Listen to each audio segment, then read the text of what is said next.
If you're a first-time home buyer in Connecticut and you're thinking about buying a house, these are 5 things I really wish you knew before you started the process. I've been a realtor for over 11 years in the state, and I've worked with tons of first-time home buyers. And one thing I've learned is buying your first home can be exciting, but can also be overwhelming because there's so much that we don't know, being that it's our first time. So until you're actually going through it, you really don't know what's going on. So in this video, I'm going to give you 5 things I wish every first-time home buyer knows and knew before they started the process. Let's get into it. Number one, know what you can actually afford. The first thing I want you to really understand is what a lender says you qualify for and what you can comfortably afford monthly are not necessarily the same thing. A lender may qualify you for $400,000 to $500,000 in purchase price. That doesn't automatically mean you should spend that much. You have to look at your entire monthly budget because the lender doesn't know what your budget outside of the house is. Your mortgage payment isn't just principal and interest. You also have property taxes, homeowners insurance, potential mortgage insurance if you're not putting down 20%, depending on your loan. And here in Connecticut, you really have to pay attention to property taxes because they can vary significantly from one town to the next. So don't just ask how much can you qualify for. You want to ask what monthly payment allows you to still enjoy life and handle unexpected repairs that will come up. That's the much better question. You don't live in $400,000. You live in what you're paying monthly. That is what you and your family are going to feel, and that is what's going to make the difference between whether you're house poor or you're enjoying your time in your house. Number two, you don't necessarily need 20% down. This is probably one of the biggest misconceptions I hear from first-time buyers. A lot of people think they need 20% down to buy a property, and that's simply not true. There are different loan programs available, and some buyers qualify for programs that require significantly less than 20% down, sometimes even nothing. Now, that doesn't mean putting down less money is always the better option. There are trade offs, including higher mortgage insurance and a higher monthly payment because you're borrowing more money. And there are also closing costs and other expenses that you also have to plan and factor in. So instead of trying to save a random number because someone told you, hey, you need 20% down, talk to a lender early or a realtor and find out what your actual options are for where and what you're trying to buy. You may be closer than already than you actually think. Number three is to get pre-approved before you fall in love with the house. This one is huge. Please don't seriously start shopping for houses before talking to a lender.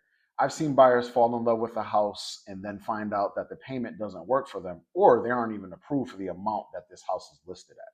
That's a terrible position to put yourself in. Don't go through that heartbreak. Getting pre-approved gives you a realistic idea of what your price range is and what you can do. It also makes your offer much stronger when you find the right house and you can submit an offer. And in a competitive market, as we've been in Connecticut for the past few years, sellers want to know that the person making the offer is actually going to get to the closing table. So before you spend every weekend going to open houses, sit down with the lender, know your numbers, know your payment, know what you're comfortable spending, and then start shopping. Number four, don't get so caught up in the house that you forget about your numbers. I completely understand. You walked into the house, you picture your life there. You see where the couch is going to go. You see your kids in the backyard. You just start imagining Thanksgiving and Christmas and all of the major holidays that you're going to enjoy in your home. And that's great. That's part of what makes home buying exciting. But you still have to step back and take a look at your numbers. What are the taxes? What is the estimated monthly payment? What condition is the roof in? How old are the mechanical systems? Any repairs coming that I have to take care of?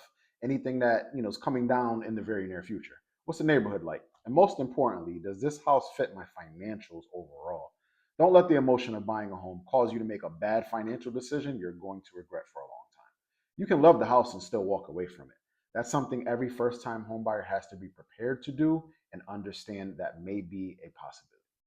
Number five, the house does not have to be perfect. This is going to ruffle some feathers. I already know. When you walk into your first house, it's not meant to be perfect. Most cases, it's not going to be. A lot of buyers have this picture in their mind where it's the perfect kitchen, the perfect bathroom, the perfect neighborhood, perfect backyard, and sometimes that search can cause you to overlook a great opportunity that maybe needs a little bit of elbow grease. You really got to learn the difference between something you need and something you want. Maybe the kitchen isn't exactly what you would design today. Maybe the paint isn't your favorite. Maybe the basement needs some work. Those things might be changeable over time, but things like location, affordability, major structural problems that aren't there, or a payment that stretches you too far are harder to fix. So when you're looking at houses, ask yourself, can I live with this? Can I change it? Can I afford this? It doesn't have to be perfect. It just has to work. The job of the first house is to get you into the process. You start building equity, you start saving money, You start learning, what it takes to be a homeowner, and then from there you save up and you get in a position to get the dream house. So those are the 5 things I wish every first-time home buyer in Connecticut knew or knows before they're buying a home. Number 1, know what you can actually afford. Number 2, you don't necessarily need 20% down. Number 3, get pre-approved before we start shopping. Number 4, don't let the emotion of buying a house make you forget about those numbers. And number 5, the first home does not have to be your dream home. If you're thinking about buying your first home in Connecticut, I'd love to hear from you. So drop a question in the comments. I'll make another video answering some of these questions that first-time home buyers have.